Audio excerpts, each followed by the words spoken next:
Bana na Zambie Mbote, Zamba Pambola Bino Congo Mobimba. Les allés évangélistes, prophète Claude Kabundwalesa, les allés ministre de la Défense dans le gouvernement de Jésus-Christ. Ceux qui ont dit Bilamba Basoda, c'est significatif. Ils ont l'accent tous les soda, mais spirituellement tous les soda, tous les soutenir pour la mission de la Bitumba. Tous les gens l'accent et loko Nzambe azana katia ko l'accent pour la Bitumba. Ou ezana katia ko le kana katia mboka na biso ezako zang biso stabilité, avancement, pe bénédiction na katia mboka. Wana tozozonga muke pona ko lakisa bana Israël tango Nzambe ayebisa ki Samuel pour ayebisa Saoul abundisa Amalek pona ko exterminer bango. Nzambe ayebisa ki Samuel yebisa Saoul naza ko se souvenir que Amalek a telemela ki bana Israël tant bazolonga en Égypte pour bakene na terre promise abloka ki bango nzela. Ngai Nzambe na lobaka en Exode 17 ce qui va tangi na 14e verset jusqu'à 16e verset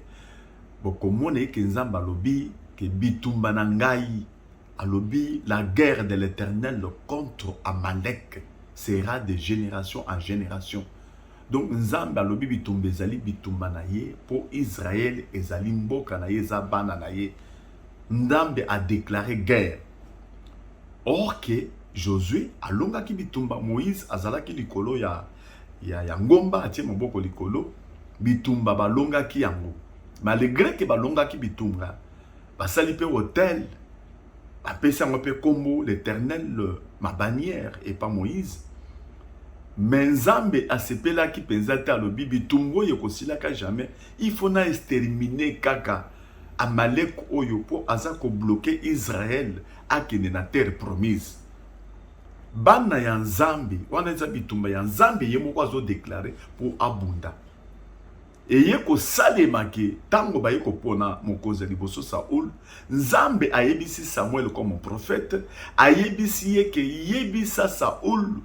abundisa Amalek a exterminer bango parce que naza ko se souvenir na bilaka onga na salaka. Wana soki botangi na mokanda ya 1 Samuel chapitre 15 verset 1 à 2 bokomo na Nzambe ndenge naza na kati ya koloba pe azokita na se alobi boko exterminer bango po bango batelemela ki bana na ngai pe baza na kati ya kotelemela bana na nga po babona bolamu bakoboma bakonzi bakoboma bato nyonso bakoboma na bantaba na bangombe na biloko nyonso bakotika eloko moko te. Eloko yeko saleza ke tango Saoul ayeko kende pona kobunda bitumba mokanda bezola kisa ke Saoul a protégé roi na bango Agag na yebite a protégé ki pona nini a protégé bangombe ya minene bantaba ya minene biloko nyonso ya minene wana mais alongi bitumba malgré que bango bazo sepela ke balonga ki bitumba bazo bina bayena roi wana bakangiye. Mais Nzambe asepela kite Nzambe yeko tinda Samuel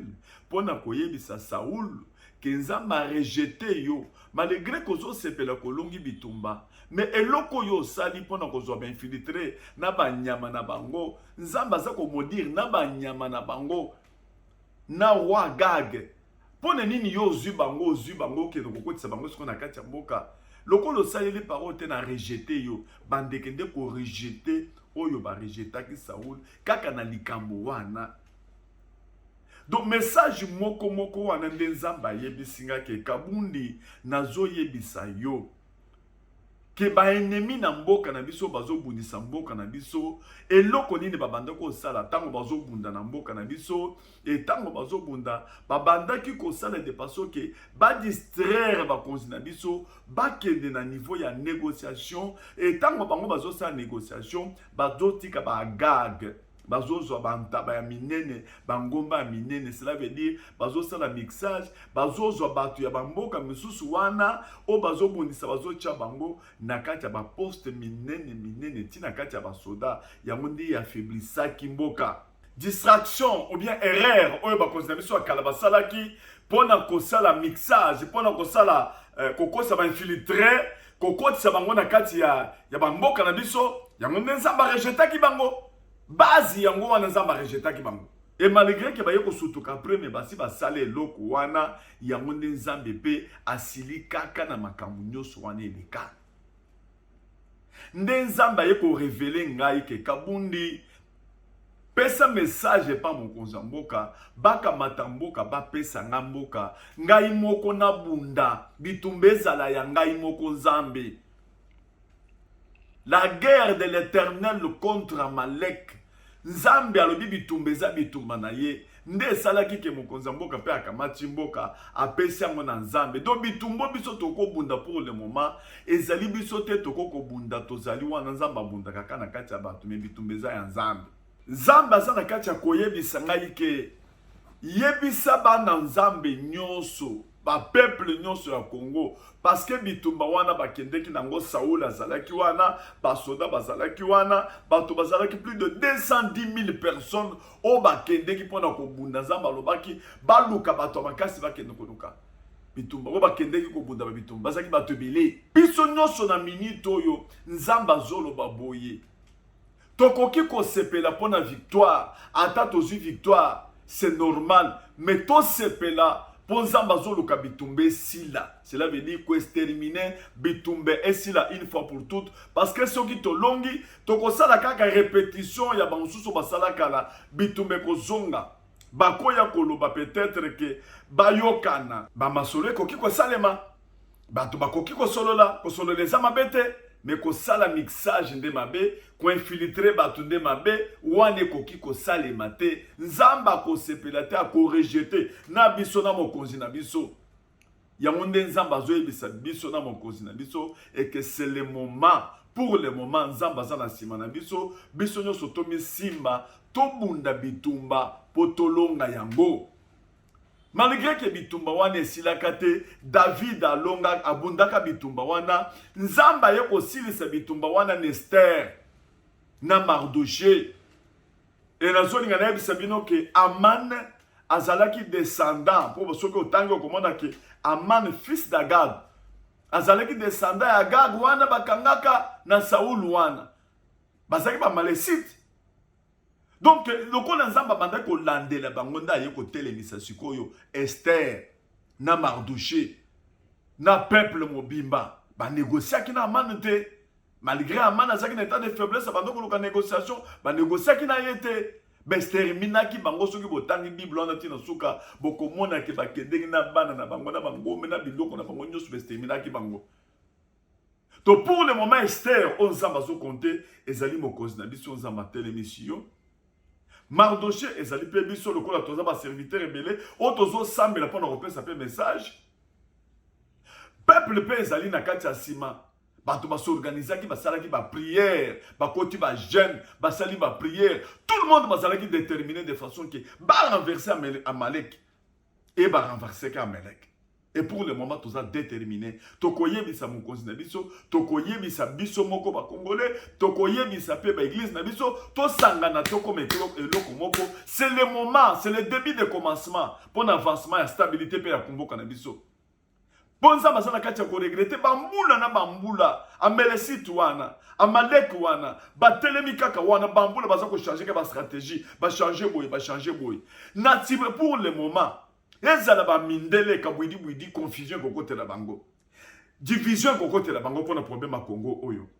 Ezala ba to bazo sangana pona ko bonisa biso ba voisin ata ba pays mususu bazana sima ko tia ko supporter ko kota na kati ya bato mususu ko changer ba kombo ba to pona ko bonisa biso ka bwidi trouble kokote la bango po bitumbe komi ya nzambe.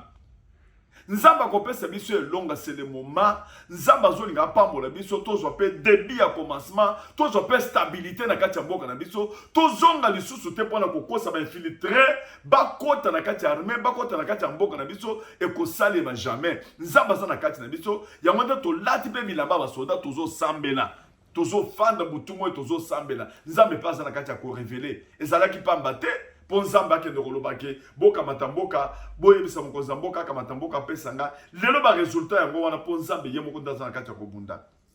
Dernièrement, peut tozaki na ngomba, tango tozo munda nzamba la kisi, drapeau munene na kati ya Congo, ezo bimanase, ezo kene ti likolo ba mindele mboka mobimba bazo ko yeko tia la drapeau et to pesa ngo kombo Jésus-Christ notre bannière des victoires. Nésaïe 11:10. Mboka na biso eza nzambe, nzamba ko sepela te. Na biso pe to ko sepela te, na nzambe ye moko ko sepela te. Tanka za na kati ya mboka, batu moko boye. Organisation moko boye ezala wana pona ko blokaka avancement ya bana nzambe ko blokaka Israël akende na destinée na terre promise.